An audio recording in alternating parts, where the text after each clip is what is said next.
I also rise in support of this amendment. Listening to the conversations as the amendment got brought out, it's important we bring up a couple of things. We've talked about funding special education. Again, it was a week ago, and we all supported the $40 million that our towns so desperately need. I hear from all of my towns the challenges they have when it comes to funding special education. When they're trying to put together a budget and there's such an unknown, it makes it very challenging for them to do business, understand where they may have to make cuts, which is terrible. We've seen schools cut sports programs, arts programs, get rid of teachers or paras that are so needed. This doesn't only help the special education, it's going to help the municipalities. It's going to help with the tax burden. We voted here a week ago for the $40 million, and we did that because it was within our guardrails. It was what we vowed to do, and that's to be good stewards of the taxpayer's dollar. And that's why there was so much support. But we're here today to deliver on the promise, as the good senator stated, but it's a totally different funding mechanism. We are essentially doing a revenue intercept where it's going to be taking money before it goes into the general fund to fund this $40 million. And I think that's something that we kind of lost when we started to talk about, this amendment before us. We talked about promises. My schools thought that they would be funded at 80% of the cost.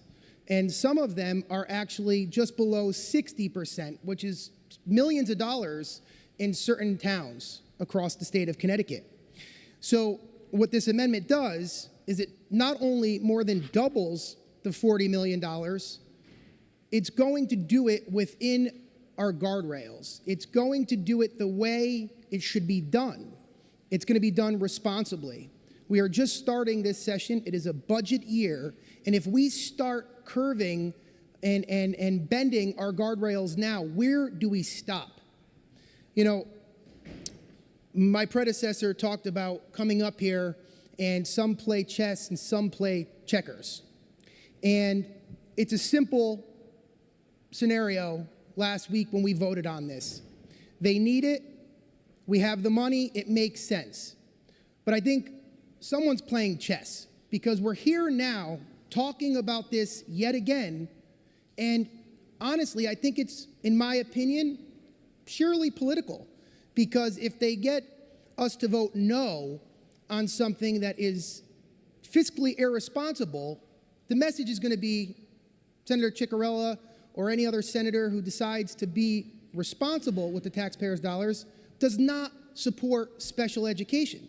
And clearly that is not the case, because we voted for it last week. The bill before us here not only gives the 40, but it's $92.2 million, which would bring our towns almost whole. And for those reasons, I think this amendment is nothing more than common sense or checkers. And I think we have to stop playing chess and try to make things more complicated than they need to be. This is a sound amendment.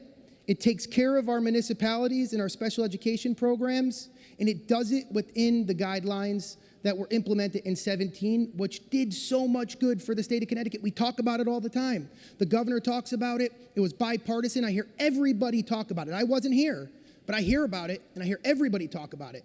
But right now, what we're going to do here today, in the beginning of our session, is start to bend those guardrails.